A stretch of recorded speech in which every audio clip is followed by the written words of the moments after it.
आज या ठिकाणी जिल्हा कृषी अधिकारी यांच्या कॅबिन मध्ये जवळपास तासभर आम्ही सर्व शेतकरी बांधव बसलो आणि आमची अशी मागणी आहे की आमच्या शेतामध्ये जे जाणारं खत आहे, जर तुम्ही आम्हाला आमचा ठराविक शेतीचा भाव देऊ शकत नसेल तर आम्हाला खत किती द्यायचं हे देखील तुम्ही ठरवू शकत नाही।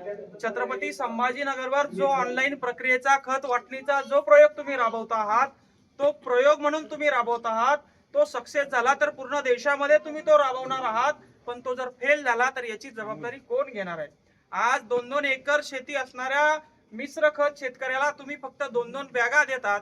तुम्ही त्याच्या गव्हाला, त्याच्या मक्याला, त्याच्या कपाशीला त्याला हवा तसा भाव देत नाही, मात्र त्याला खत किती द्यायचं हे तुम्ही ठरवणार।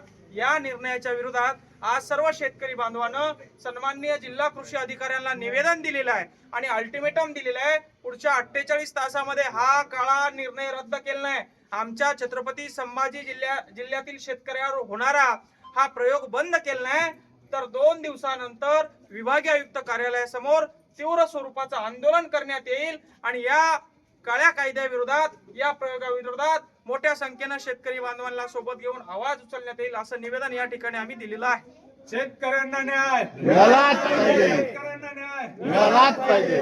शेतकरी